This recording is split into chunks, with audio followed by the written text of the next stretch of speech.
Bonjour à tous et à toutes, j'espère que vous allez bien. Je suis content de vous retrouver. Aujourd'hui, on parle des maladies du cœur, on parle de la santé en fait du cœur et des artères. Souvenez-vous que les conseils que je vous donne aujourd'hui doivent être adaptés à votre condition et ils ne remplacent pas ceux d'un professionnel de la santé et encore moins une évaluation d'un professionnel de la santé. Vous allez trouver plusieurs des conseils que je vous donne aujourd'hui dans mon livre Va prendre l'air, tout sur le pouvoir exceptionnel de la respiration et aussi mon livre Lève-toi et marche que vous allez trouver ici partout au Canada et aussi de l'autre côté de l'Atlantique. Et je vais vous mettre le lien dans la description de la vidéo lorsqu'elle sera en rediffusion pour que vous puissiez trouver mes livres facilement. Je vais vous présenter un ABC de la haute tension artérielle. Je suis physiothérapeute, je suis pas cardiologue, je suis pas médecin, mais cette haute tension artérielle-là, quand elle est présente, elle a des conséquences sur la santé. Elle a des conséquences sur la santé de mes patients. Elle a parfois des conséquences aussi sur la période de réadaptation. Alors, on doit en tenir compte, nous, en physiothérapie, et de prévenir la haute tension artérielle. Ça devrait être l'enjeu numéro un de nos systèmes de santé. On n'en parle pas si souvent. Moi, j'ai pas vu de campagne de sensibilisation ici au Québec. Y en a-t-il chez vous dans votre coin de pays? Mais ici, je n'en ai pas vu, et corrigez-moi si je me trompe, des campagnes substantielles pour sensibiliser les gens à la haute tension artérielle et à quel point c'est important d'avoir la meilleure tension artérielle possible, la moins élevée possible, et de se rappeler des conséquences aussi. Ça peut être intéressant de se rappeler que c'est quoi la tension artérielle? C'est deux variables. Il y a la tension systolique, la pression exercée sur les parois des artères lorsque le cœur se contracte, et on a la tension diastolique, qui est la pression exercée sur les parois des artères. C'est l'inverse lorsque le cœur est relâché. Alors, il y a deux chiffres. Il y a le chiffre qui est associé à la pression lorsque le cœur est contracté et l'autre lorsque le cœur se relâche. Et évidemment, il y a un chiffre qui est plus haut que l'autre. Donc, la haute tension artérielle, c'est plus de 130 à 135 pour la tension systolique, plus de 85 pour la tension diastolique. Ça peut varier un peu selon l'état de santé, selon votre condition de santé, selon votre âge. Il y a plusieurs éléments, mais je vous donne ces chiffres-là. C'est des chiffres qu'on utilise aussi dans les recherches pour établir, par exemple, la prévalence de la haute tension artérielle. Je vais vous en parler dans les prochaines minutes. Vous allez voir, c'est assez impressionnant et assez spectaculaire de voir la prévalence. Il y a plusieurs facteurs qui influencent votre tension artérielle, comme le moment de la journée, le niveau de stress, la prise de certains médicaments. Lorsque vous prenez votre tension artérielle, c'est intéressant de la prendre à différents moments de la journée. Et si vous voulez comparer une donnée avec une autre prise à différentes journées, c'est peut-être mieux de la prendre au même moment pour comparer deux données. Sinon, seul le moment de la journée pourrait modifier un peu ou beaucoup votre tension artérielle. Alors ça, on n'oublie pas ça. Les risques d'une tension artérielle trop élevée, accident cardiovasculaire comme un AVC et des séquelles potentielles. Lorsque je traite des patients qui ont eu un AVC, qui ont une hémiplégie ou qui ont eu d'autres séquelles, je me pose toujours la question, est-ce qu'on aurait pu prévenir, premièrement? Et je me dis toujours aussi, si je pouvais avoir des petites caméras, il y aurait un enjeu éthique, mais pour sensibiliser le plus de personnes sur les conséquences d'un AVC, parce que c'est lorsqu'on est aux prises avec les conséquences qu'on se dit peut-être qu'il y aurait des choses qu'on aurait pu prévenir. Et on le sait que la plupart des AVC ischémiques peuvent se prévenir, ou à tout le moins une grande proportion d'entre eux. Infarctus du myocarde ou crise cardiaque, ça aussi, c'est une autre conséquence de la tension artérielle. La démence, ça, on ne fait pas le lien automatiquement. On s'inquiète collectivement dans nos sociétés. Plus on avance en âge, plus c'est une question qui nous fait réfléchir à la démence, et on ne fait pas toujours le lien avec la haute tension artérielle. Mais si on a eu une haute tension artérielle toute sa vie, on est plus à risque de démence. La surcharge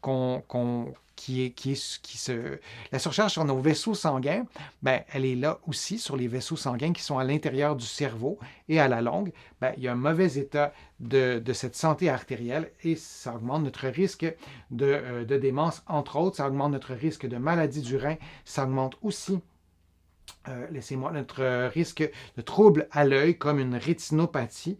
Alors, vous voyez que c'est des conséquences qui sont très, très vastes. Il y en a d'autres aussi. Et ce qu'il faut répéter, et c'est essentiel de retenir ça, c'est probablement le message le plus important du sujet que je vous présente en ce moment, c'est que c'est souvent une maladie silencieuse. La haute tension artérielle, parfois, il n'y a aucun symptômes. Il y a donc une proportion significative des personnes hypertendues qui n'ont aucun signe ni symptôme. Et la seule façon d'en être conscient, c'est comment? C'est de prendre la mesure de sa tension artérielle, sinon on ne le sait pas. Alors vous pourriez avoir de la tension artérielle pendant plusieurs décennies, de la haute tension artérielle, et ne pas le savoir, avoir des conséquences plus tard et avoir su que vous aviez cette haute tension artérielle-là. Peut-être que vous auriez voulu faire de la prévention, peut-être que vous auriez voulu peut-être en parler à votre médecin pour avoir une médication adéquate. Quels sont les symptômes? Parce qu'il y a des personnes qui ont des symptômes. On peut avoir des maux de tête, on peut avoir un essoufflement ou de la dyspnée, parfois sans raison, donc on va être à bout de souffle plus facilement, des étourdissements. Et on peut avoir aussi des troubles de la vision et il y a d'autres symptômes. On peut avoir aussi une pression trop basse, une tension artérielle trop basse. Je vais y aller rapidement sur cet aspect-là parce que ce n'est pas associé à des problèmes de santé aussi préoccupants et prévalents que la haute tension artérielle, surtout pas de problèmes aussi graves d'un point de vue cardiovasculaire.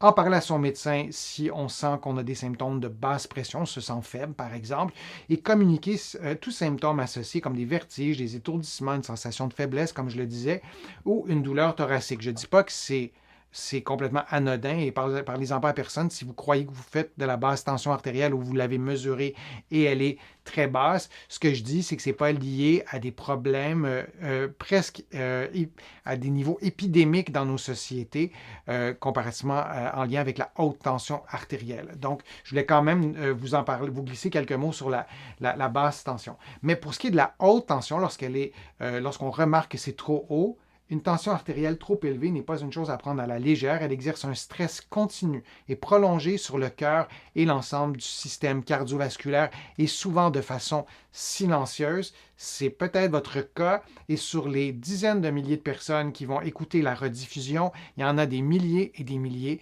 qui ont une haute tension artérielle et qui ne le savent pas et qui devraient consulter. Alors, si mon propos peut vous convaincre de vous présenter chez votre médecin et d'en parler ou de prendre votre tension artérielle parce qu'il y a des chiffres inquiétants, je vous donne quelques statistiques. Je vais vous présenter 3 pays, la réalité de 3 pays. Je sais que vous êtes partout dans la francophonie à m'écouter.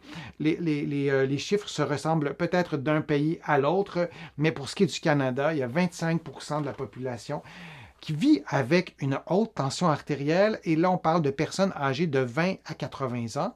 On exclut les gens de plus que 80 et on exclut les gens de moins de 20 ans. C'est beaucoup, beaucoup de monde. Donc, c'est le quart de la population. Et chez les personnes âgées de 70 à 79 ans, le pourcentage grimpe à 70%. C'est vraiment beaucoup. On sait que la haute tension artérielle, c'est associé à l'obésité, c'est associé au tabagisme notamment et c'est lié à l'inactivité physique. Et plus on avance en âge, plus ces trois facteurs de risque sont prévalents.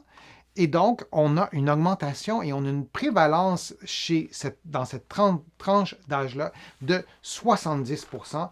Alors, c'est pas parce que ces gens-là ont 60 et 79 ans, c'est pas parce qu'ils sont vieux, entre guillemets, c'est parce que probablement depuis plusieurs décennies, ils ont leur rythme de vie, leur style de vie, leurs habitudes de vie exercent une tension sur le système cardiovasculaire et on vit à une époque où on est entouré d'éléments qui peuvent mettre à risque notre système cardiovasculaire pour ce qui est de la cuisine rapide, par exemple, de l'omniprésence du sel dans notre alimentation, de l'inactivité physique, de la surconsommation d'aliments. Donc, il y a vraiment plusieurs aspects qui nous incitent à manger plus, par exemple, mais pas uniquement ça, c'est vraiment très complexe. Et on va avoir des chiffres comme ça.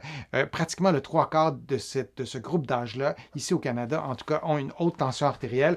Il y a des raisons génétiques. Il y a des personnes qui ont de la haute tension artérielle qui ne sont pas en situation d'obésité ni de surpoids. Alors, il faut ajouter des nuances, mais les facteurs de risque demeurent importants dans les facteurs de risque que je vous ai présentés. En France, 30% de la population est aux prises avec une tension artérielle trop élevée.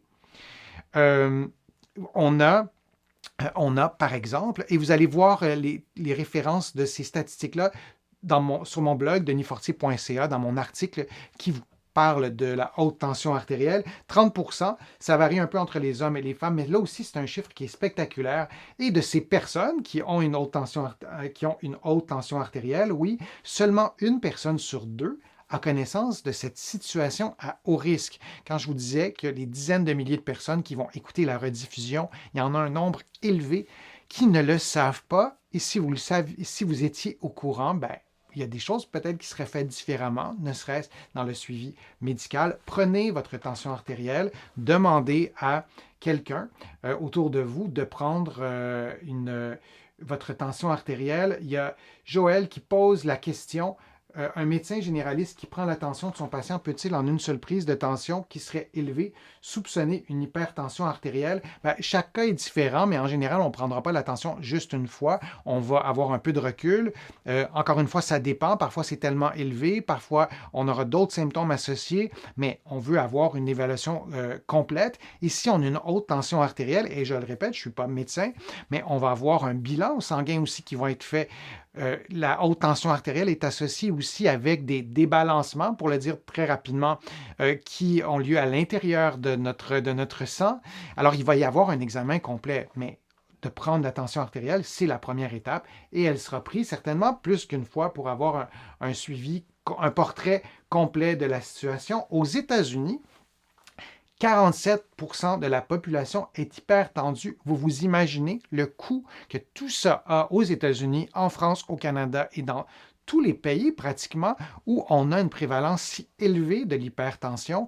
Quand on parle de nos systèmes de santé qui sont exsangues, sans mauvais jeu de mots, qui ne parviennent plus à traiter les gens correctement, on s'inquiète très peu de cette prévalence de l'hypertension et on ne fait pas de campagne de sensibilisation vraiment grand public pour réduire cette prévalence de l'hypertension artérielle en adoptant différentes stratégies en santé publique pour arriver à nos fins. Et aux États-Unis, cette tension n'est contrôlée que pour seulement le quart des personnes. C'est un nombre épeurant de personnes qui sont à risque de problèmes de santé graves, de complications, de chronicité, de diabète, parce que l'hypertension est aussi associée au diabète. Alors, vous voyez, ce sont des chiffres stratosphériques. On a vraiment besoin de se sensibiliser collectivement, mais j'espère que je vais avoir réussi à vous convaincre de prendre votre tension artérielle aujourd'hui. Le tabagisme et l'hypertension artérielle systolique, le chiffre le plus élevé, sont restés les premiers et deuxièmes, donc premier étant le tabagisme, le deuxième étant l'hypertension, facteurs de risque et contribuant aux années de vie perdues. Alors, si on avait une baguette magique pour que plus personne fume, ici, on pouvait réduire de beaucoup la prévalence de l'hypertension artérielle, on gagnerait des années de vie qui sont perdus et on pourrait aussi parler de qualité de vie, c'est un autre sujet, mais dans cette étude, vous trouvez les références dans le bas de l'écran et d'un point de vue populationnel, la situation ne s'est pas améliorée dans les dernières années. Si on regarde de décennie en décennie, les choses ne s'améliorent pas, c'est pire, ça se détériore. Alors, on ne changera pas la société avec une vidéo sur YouTube, mais j'espère vous avoir convaincu de prendre votre tension artérielle.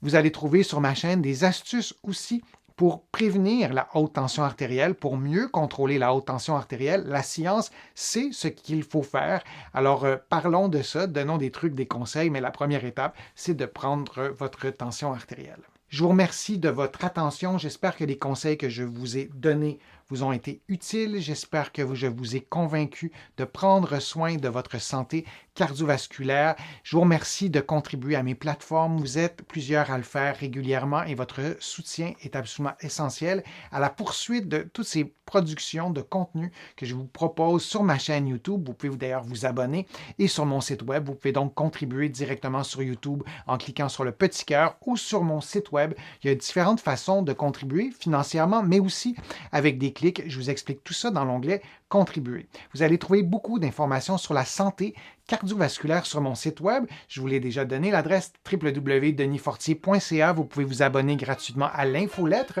Vous allez trouver beaucoup d'informations dans mes livres que vous pouvez trouver partout au Canada et aussi de l'autre côté de l'Atlantique. Et je vous mets le lien pour trouver mes livres facilement, notamment à la librairie du Québec à Paris. Vous pouvez vous rendre ou vous pouvez commander mes livres sur le web, sur leur site web. web. Encore une fois, je vous remercie beaucoup et au plaisir de vous revoir pour une prochaine vidéo, pour un prochain direct.